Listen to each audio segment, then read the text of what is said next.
Hey, what's up guys, this is Johan, and on this video I am going to be adding some new stuff to my saltwater aquarium, and just put them in here. All the water out.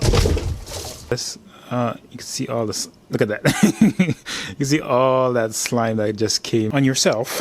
Just see it on his lips and look dead at me in my eyes.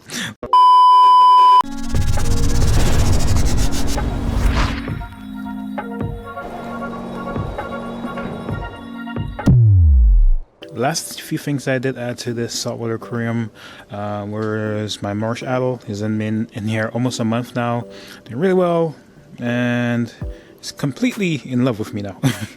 And always front and center as long as the queen angel is not beaten on him. He's been doing really well. Getting ready to hopefully in January get him into the big tank. Oh, look, that guy's out there. It's always a rarity for me every time I see the firefish out, and there he goes back in. Every time.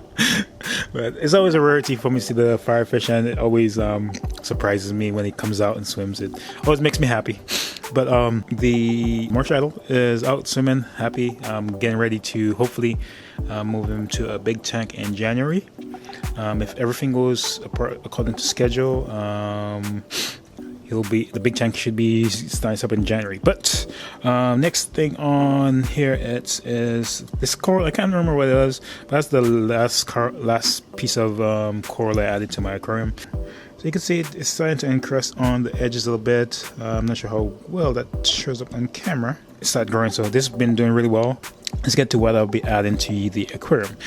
So in here I have one of my favorite corals. I've been searching for this coral for a good long time. Finally found it today. I came home from training and went to see my LFS Nemo's aquarium in Stone Mountain.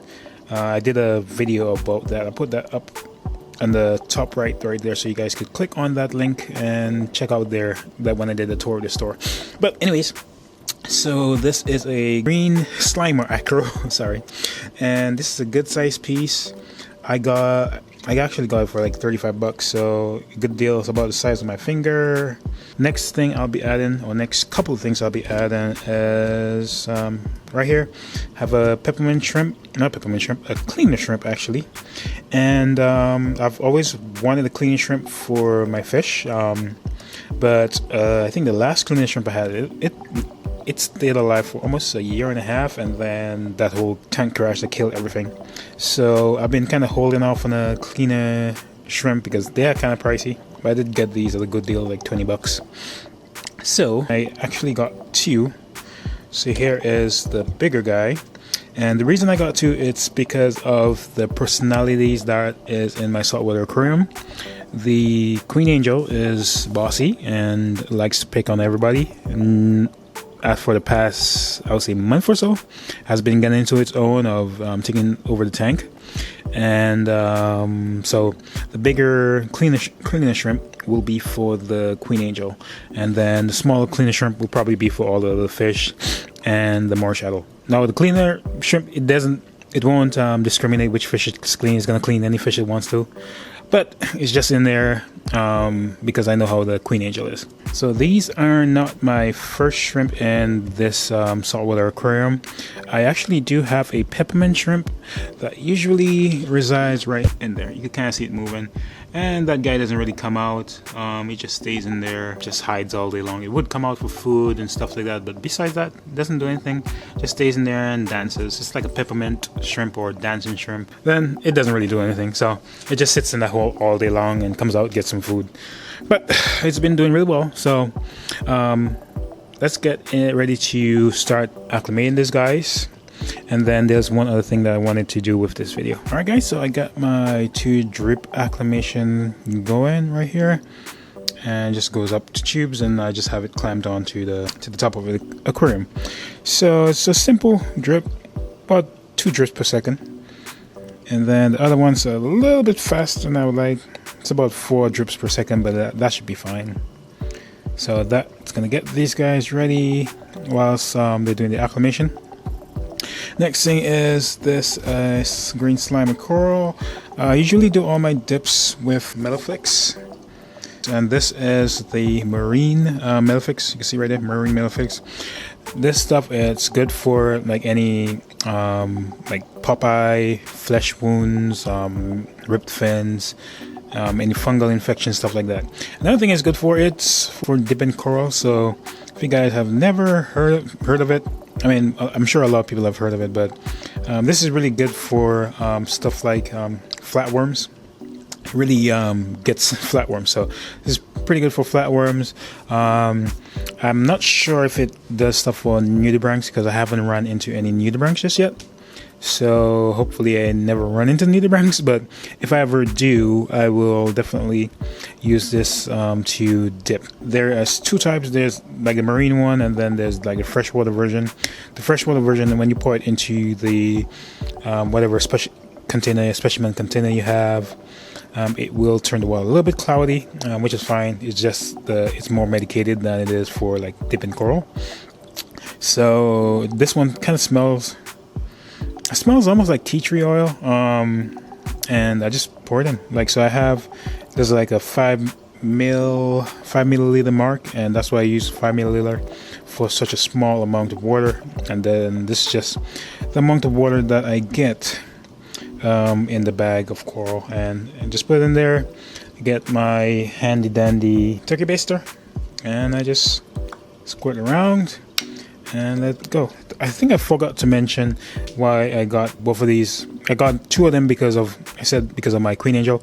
And the main reason I got the cleaner shrimp, it's not because that they have like external parasites or anything like that, but every now and then they run into rocks, they run into pieces of coral. I keep getting frags of the acro that I have right here, and a few different pieces of coral. Like right back there, I have a new frag of Montipore. That was right there. The nasotang, or not the nasotang, the queen angel just chased after the Marjalo, and it broke a piece. So, the fish run into each other, they hit into the rock, they break a piece of coral, and they get little scrapes and stuff, and every now and then you see some dead skin on the fish, and they're trying to scrape it off, and it falls off after a while, and they're good. So just to put the cleaner shrimp in there, just to help them get rid of the excess dead skin, and anything crazy that they're doing. And I'm not sure if you guys saw that, my queen angel is starting to do this new thing. Let's see, she'll do it again. Goes up, the gyro pump is right there, goes up, swims, and there's a little backflip every time. It just keeps doing it. So it's a new game that she plays. Been doing it for the past week and a half. Guys, so one thing I like to do, you can see this big bright spotlight right here. When I get a new coral and I'm dipping it, is I put a spotlight on it so I can get really close to it, and I could see, all the different things, if there are any bugs on it. Any bright light you have, just so you could see what you're doing and identify if there's any, like a red bug on there or some type of pest that's on there or something. So let me talk about this a little bit more. So the Melaflex, like I was saying, it's a nice little dip. I dip every single coral in my tank. Every single one, from the acro, the pavona, the Montipora. I used it on my frog spawn. I even used it on these blue clove polyps. Every single coral that entered into this tank or entered into my tanks from my prior tanks, I've always dipped them in the Melaflix, and they've been doing it's all my corals. You can see them; they're all open, extended. So I'm not the only person that used it as that, actually.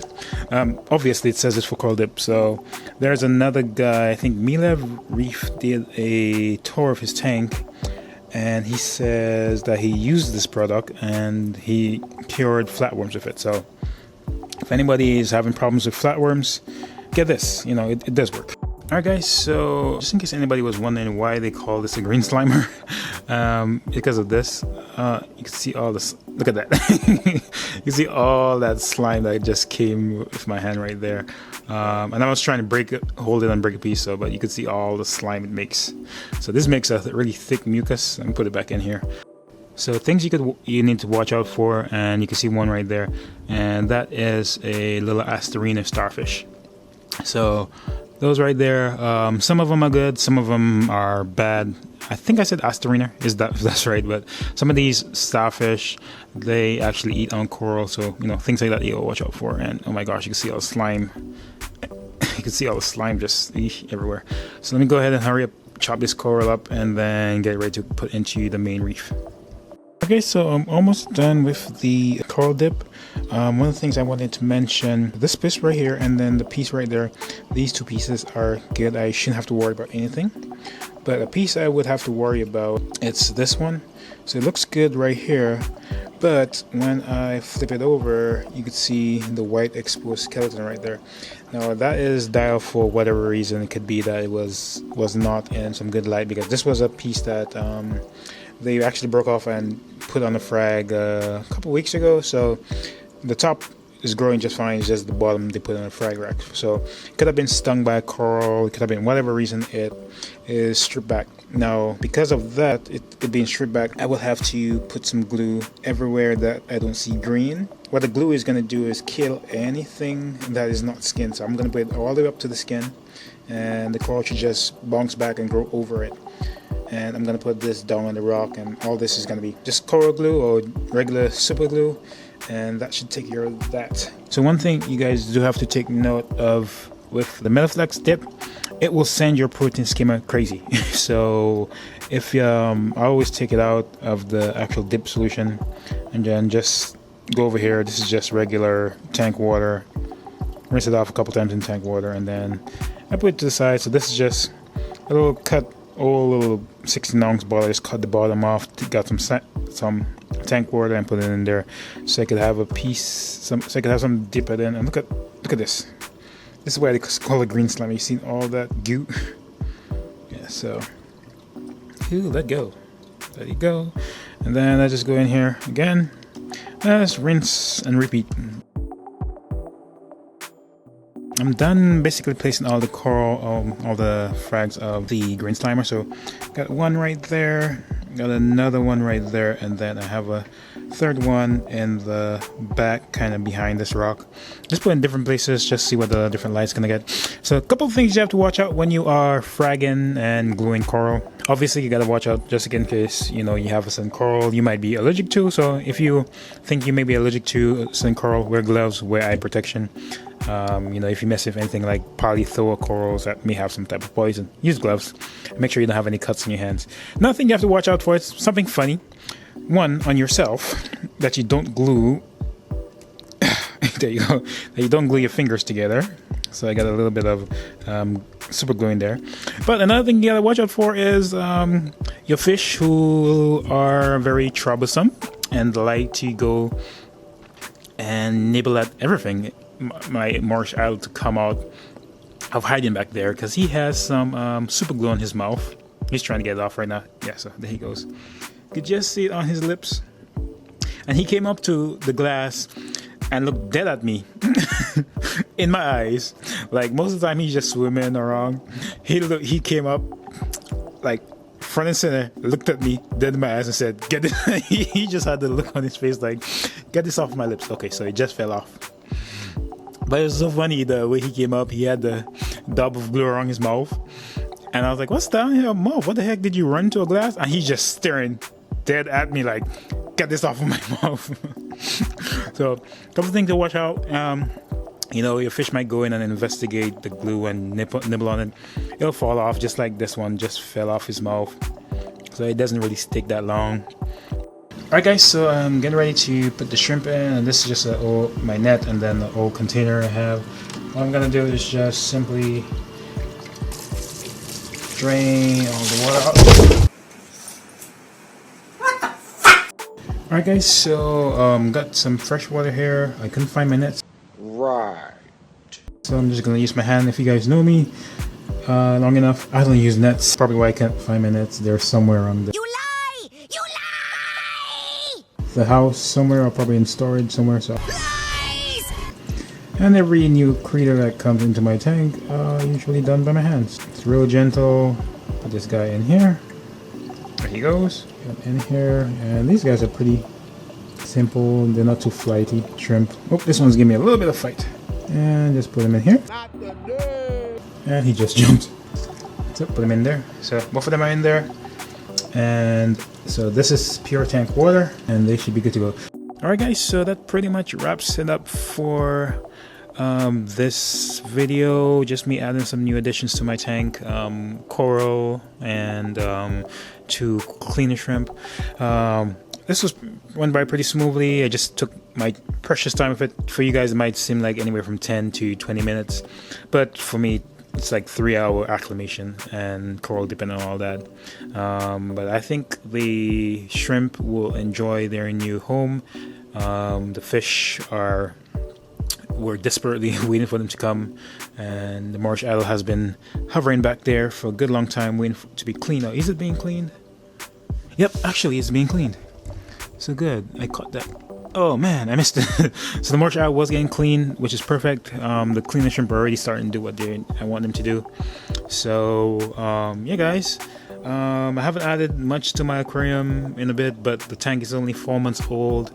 So technically, you know, me adding something at 4 months is not really, but for me it feels like it's been a while, because this is basically for me an upgrade of my 20-gallon nano tank, even though this is a revision of the Origin 75, but it's an upgrade of the 20-gallon nano. So some of the stuff I moved over. If you guys haven't seen that, go back from my channel and look at when I set this tank up, so you guys can see, you know, how I got to this point. I basically use rock that was already cured for over a year, and growing coral, growing sponges and stuff like that throughout my tank for the 20-gallon nano. But yeah guys, that pretty much wraps it up for this video. If you like it, go ahead and hit the like button down below, hit the thumbs up button, remember to subscribe if you have not, and I'll catch you guys in the next one. Hopefully next Sunday we should be good to go. All right.